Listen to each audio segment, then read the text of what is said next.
कमला घर की बड़ी बहू है, हिंदी मीडियम की पढ़ी, बेहद सौम्य, सरल, सीधी साधी और सभी को जोड़कर चलने वाली, सास ससुर की सेवा करने वाली थी। कमला जब से ब्याह करके गुप्ता परिवार में आई थी तभी से गुप्ता परिवार को ही अपना सब कुछ मानकर रात दिन सभी की सेवा में और बड़ी बहू के फर्ज निभाने में जुट गई थी।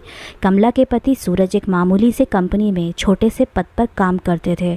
ज़्यादा पढ़े लिखे ना होने के कारण जो नौकरी उन्हें मिली उसी पर ही उन्होंने टिके रहना पसंद किया। सूरज के पिता मिलिट्री से रिटायर्ड थे तो उनका रुतबा ही अलग था। कड़क स्वभाव और नियम पूर्वक जीने वाले व्यक्ति थे। सूरज के पिता की पेंशन से घर चलता था, इसलिए कमला की सास का हुक्म भी घर पर चलता था और कमला को हमेशा रुतबा दिखाती थी। घर में सूरज की माँ जो कह दे सबको वही मानना पड़ता था और हर दिन अपने पति के पैसे का धौंस कमला को दिखाती रहती थी। कमला दुखी तो बहुत होती पर घर को जोड़ के रखना उसके मायके से सिखाया गया था। बिना कुछ भी कहे चुपचाप सास ससुर की सेवा, नंद के घर आना जाना, लेना देना सब कुछ कमला ही करती थी। बेटा होने के बाद भी कमला के जीवन में कुछ नहीं बदला, बल्कि उसकी जिम्मेदारी और काम अधिक बढ़ गया था। बच्चे को स्कूल भेजना, घर का काम, खाना पीना सब कमला ही करती थी। इसी बीच में दोनों देवरों की शादी हो गई। देवर की शादी होने के बाद दोनों ही देवरानी शादी के पहले से नौकरी में थीं और अंग्रेजी माध्यम की पढ़ी लिखी होशियार थीं, तो घर में या घरेलू कामों में उन्होंने कभी भी दिलचस्पी नहीं दिखाई और ना ही कभी कमला की सास ने उन्हें कभी घर का काम करने को कहा। दोनों सुबह उठ के नाश्ता पानी करके शाम को डायरेक्ट घर आती थीं और दिन भर का सारा काम कमला के हिस्से रहता और अगर कमला कभी कुछ कहना भी चाहे तो सास ताना मार देती थी, तुम घर में पड़ी पड़ी दिन भर करती भी क्या हो। वो दोनों तो 20-20 हज़ार रुपये कमा रही हैं, अपनी देवरानियों से मेल मिलाप बनाकर चलो। सास के रोज़ रोज़ के ताने से थककर कमला चुपचाप अपना मन मानकर बस ज़िंदगी को बिना किसी उम्मीद के जिए जा रही थी। अब धीरे धीरे हालात ऐसे हो गए थे कि देवर देवरानी दोनों ही कमाने की वजह से कमला और सूरज की स्थिति घर में और ख़राब हो गई, क्योंकि कमला घर में ही काम करती थी और सूरज भी बहुत कम कमाते थे और संयुक्त परिवार में जो पैसे कमाता है उसी की इज्जत होती है। ऐसे में हर रोज़ घर का बंटवारा करने की धमकी दी जाती थी और किसी तरह कमला ही सबसे मिन्नत करके अलग ना होने और साथ में रहने के लिए राजी करती थी। लेकिन दोनों देवरानी हमेशा धमकी देती, भैया भाभी का बंटवारा कर दो, देखते हैं कैसे इनका पेट पलेगा। एक दिन कमला के बेटे के स्कूल से फ़ोन आता है, कमला और सूरज दोनों को बुलाया गया है। कमला की तो डर के मारे सांस फूलने लगी कि पता नहीं क्यों बंटी के प्रिंसिपल ने हमें बुलाया है। बस स्कूल से फ़ोन आया था, मम्मी पापा दोनों को आना है। कमला की सास ने पीछे से आवाज़ दी, अच्छा जल्दी होकर आओ, तुम्हारी नंद शिवा का फ़ोन आया था कि बड़ी भाभी को जल्दी घर भेज देना, घर में पूजा है, कथा का प्रसाद बना देंगी, घर का भी सब काम पड़ा है। सास की भुनभुनाहट से कमला आंखों में आंसू लिए कार में बैठते ही रोने लगी। देखा आपने, दोनों देवरानियाँ सुबह सुबह ऑफिस निकल लेती हैं, रात को घर पहुँचती हैं, कोई हिसाब नहीं मांगता।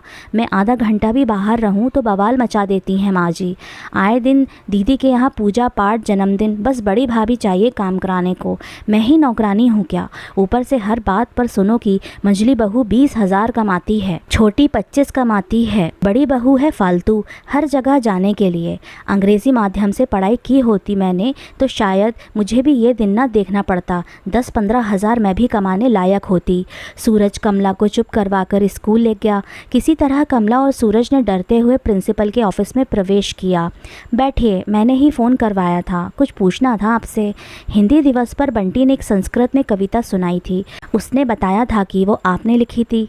इतने बड़े स्कूल की प्रिंसिपल होकर भी वो बहुत ही मधुरता से बात कर रही थीं। सूरज और कमला देखते रह गए। जी कुछ गलत? सूरज ने पूछा। नहीं, बहुत ही सुंदर लिखा था मैडम ने। आजकल ऐसी शुद्ध त्रुटिहीन हिंदी भाषा कम ही देखने को मिलती है। आपकी शैक्षणिक योग्यता मैडम? एमए हिंदी साहित्य और बीएड शादी से पहले हिंदी पढ़ाती थी, इसलिए भाषा शुद्ध है। बहुत सालों बाद तारीफ सुनकर कमला प्रसन्न हो उठी। प्रिंसिपल बड़ी तन्मयता से सुन रही थी।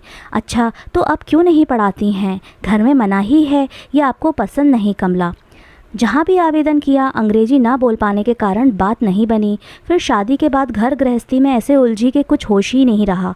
देखिए, मैं मुद्दे पर आती हूँ। आपकी कविता पढ़कर, आपसे बात करके हिंदी भाषा पर पकड़ मैं देख चुकी हूँ।